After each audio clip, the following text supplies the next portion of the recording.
بسم الله الرحمن الرحيم سلام الله عليكم ورحمة الله وبركاته دورنimo wanaagsan akhbaareedka radio kulmiye maanta idin hayana waxa ugu waaweyn Itoobiya oo sheegtay in Soomaaliya ay raaligelin ka siisay codeyntii wabiga Niil ee ay ku taageertay Masar iyo dawladda oo shaacisay inay dhexdhexaad ka tahay khilaafka labada wadan ciidamada amniga warsheeq oo gacanta ku dhigay laba askari oo la sheegay inay kufsadeen haweenay saarnayd gaari rakaab ah askar ka wada tirsan ciidamada dawladda oo maanta isku risaasay gudaha suuqa Bakaaraha ee magaalada Muqdisho Kumaandooska Soomaaliya oo burburiyay saldhigyo al-shabaab ay ku lahaayeen tuulooyin ka tirsan gobolka Jubbada Hoose xildhibaanada cusub ee Koonfur Galbeed oo la dhaariyay kadib xal laga gaaray cabasho laga muujiyay habqaybsiga kuraasta baarlamaanka rag doonayay inay ku biiraan kooxaha al-shabaab iyo Daacish oo lagu qabtay buuraha Calmadow ee gobolka Bari kusimaha gudoomiyaha gobolka Gado oo xilalkii ka qaaday gudoomiyaasha degmooyinka Doolow Luuq iyo Balad Xaawo xilli kuwa cusubna uu magacaabay xabsi ku yaala wadanka Colombia oo ay maxaabiis badani ku dhinteen iyo malaayiin Raashiyaan ah oo maanta waayay shaqooyinkoodii markale ismaqal wanaagsan dhageystayaal waa duurnimo isniina taariikhdu waxa ay ku asteysan tahay 23 bisha 3 sanadka 2020 intii aad maqasheen waxay ahaayeen qodobadii wararkeena ugu waaweynaa iminka u diyaar garooba isagoo dhan wadajir waxa idin kugu soo jeedinaya anigoo Maryam Maxudiin Gacal iyo Cumar Xabeeb Nuur Cumar Tijeer war soo saaraheenana waa Maxamed Cali Maxamed dawladda Itoobiya ayaa shaacisay in Soomaaliya raaligelin ka siisay codeyntii wabiga Niil ee ay ku taageertay dawladda Masar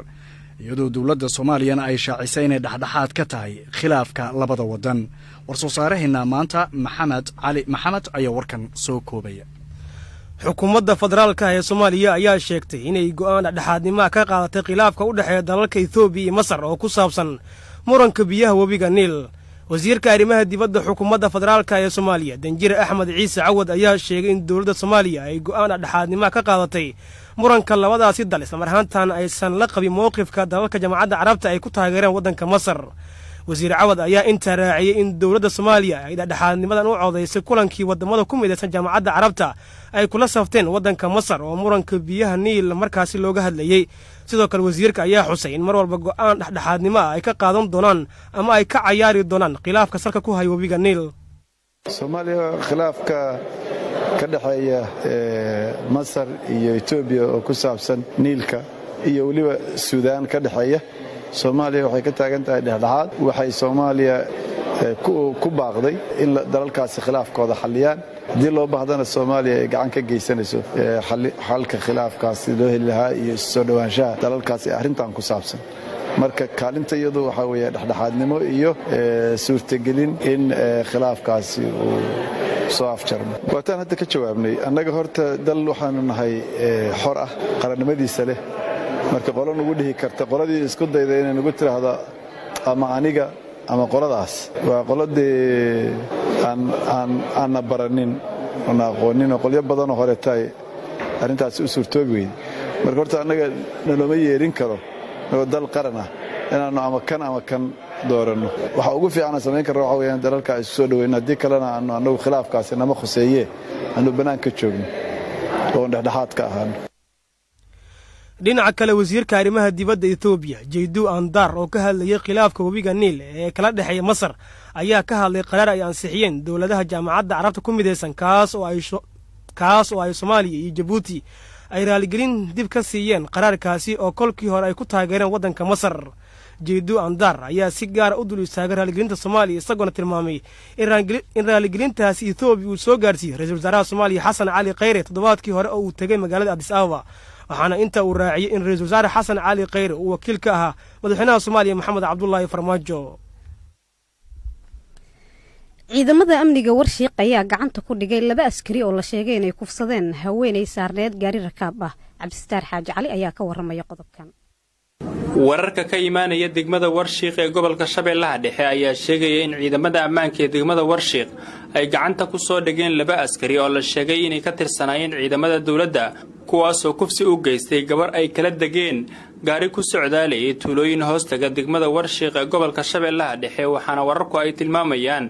in intaasi kadib ciidamada ammaanka lagu wargeliyay in falkaasi ay geysteen iyadoo ugu dambeyn gacanta lagu soo dhigay gudoomiyaha degmada Warshiiq Xasan Maxamed Axmed ayaa idaacadda kulmiye u sheegay in labadaas askari ay xalay galinkii dambe ay jidka u galeen gaari marayay tuulooyin hoostaga degmada Warshiiq ee gobolka Shabeellaha Dhexe. wuxuu sheegay in gabadhii kufsiga lagula kacay loo soo qaaday xarumaha caafimaad ee magaalada Muqdisho si loola tacaalo xaaladeeda caafimaad. ugu dambeyn gudoomiyaha ayaa shaaciyay in maxkamad la soo taagi doono labadaasi ruux isla mar ahaantaana cadaalada la marin doono. abaara 10kii habeenimo xalay toole ayaa tuugo dad u galeen baabuur wadada marayay iyadoo warka nagu soo gaaray ee heeday inay gabar kala degmal arxandara ay u geysteen markii ciidamada amniga oo howlgalka sameeyay ku soo guuleystay inay ragii dambigaas geystay ay gacanta ku soo dhigeen. waa area waayo Warshiiq waa wadadan weyn oo isku xirto waayo wadadan dheer oo hobielayo xilligaas xumray waa meel lagu magacaabo darxumo waa degmada Warshiiq waxay u geysteen waa fal waayo farxumeena oo galmada ay u geysteen waa tuugadu waxay ahayd laba rag oo dhalinyaro labadoodan gacanta lagu hayo ciidamada amniga gacanta ku hayo. maasha Allah boqortooda xaaladda aad u degan tahay way aad u wanaagsantahay oo soo gudbinay isbitaalada amar loo geeyo oo ogaano xaaladeeda. ragii falkaas geystay gacanta ayaa lagu hayaa ciidamada amniga xalay toole soo qabtay oo falkii ku baxay taxadarka waxay ku xiran yihiin saldhigga degmada Warshiiq. waxaa baqo soo jeedinaya raggaas oo dhibaatada ka geystay eedida in cadaalad la hor keeno mudankooda laga waraabiyo insha Allah taala. haddii la fahmo waxaan rajaynayaa maxkamadda soo saari doono ay mudayina inta u dhaxaysa magaalooyinka Muqdisho iyo Warshiiq ayaa waxaa ku soo badanaya falalka ay geystaan maleeshiyaadka burcadka ah kuwaasoo dhibaatooyin u geysta dadka ku safra wadooyinkaasi. faahfaahin dheeraada ayaa ka soo baxaya howlgallo iyo duqeymo saacadihii la soo dhaafay ciidamada sida gaarka u tababaran ee kumaandoska Soomaaliya ay ka fuliyeen deegaano hoos yimaada gobolka Jubbada Hoose ee koonfurta dalka Soomaaliya. howlgalka oo ahaa kuwa qorshaysan ayaa waxa si wadajir ah u fuliyay ciidamo sida gaarka u tababaran ee danab la yiraahdo iyo waa diyaaradaha Mareykanka iyada oo lala beegsaday saldhigyo al-shabaab ay ku lahaayeen qaybo ka mid ah gobolkaasi. taliyaha ururka shanaad ee ciidamada danab Xasan Maxamed Aadan Xasan Ciraaqi ayaa waxa uu sheegay inay burburiyeen ilaa iyo 3 saldhig oo ay ku sugnaayeen xubno ka tirsan al-shabaab sida uu hadalka u dhigay. taliyaha Xasan Ciraaqi oo warbaahinta la hadlaya ayaa tilmaamay in saldhigga koowaad ee ay sheegeen inay burburiyeen uu ku yaalay tuulada Buura Xaaji halka kan labaad ee kalena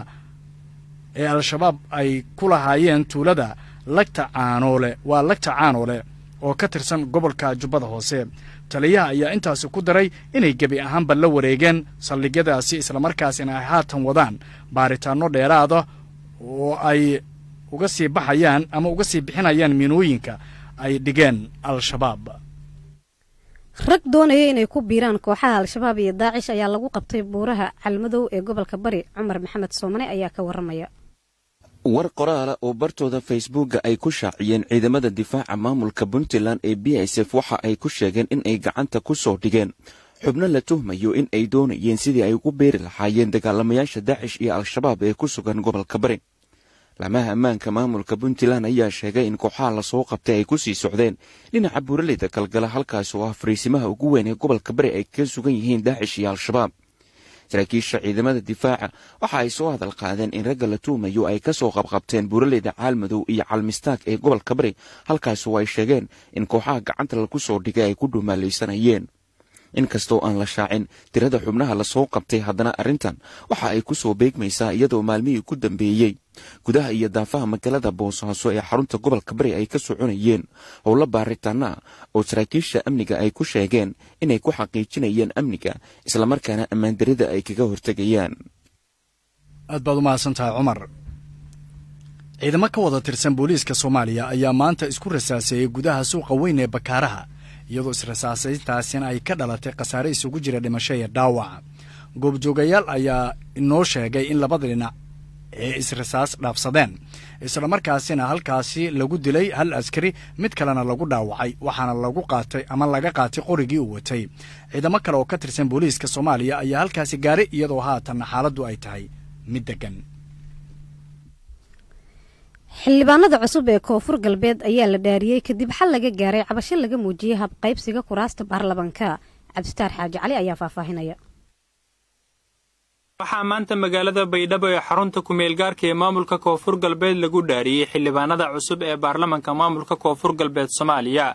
Tirada xildhibaanada la dhaariyay ayaa ah 95 xildhibaan ee dhawaan la soo xulay. munaasabada dhaarinta xildhibaanada ayaa waxay ka dhacday magaalada Baydhabo ee xarunta ku-meel gaarka ee maamulka Koonfur Galbeed waxaana ka qayb galay mas'uuliyiin ka tirsan maamulka Koonfur Galbeed ugu horeeyo madaxweynaha maamulka Koonfur Galbeed Cabdicasiis Xasan Maxamed Laftagareen iyo mas'uuliyiin kale. marka laga soo tago dhaarinta xildhibaanada waxaa heshiis laga gaaray tabasho ay qabeen qaar ka mid ah beelaha deegaanada maamulka Koonfur Galbeed Soomaaliya ee ku aadanaa qaabka loo soo dhisay xildhibaanada labaad ee baarlamaanka Koonfur Galbeed.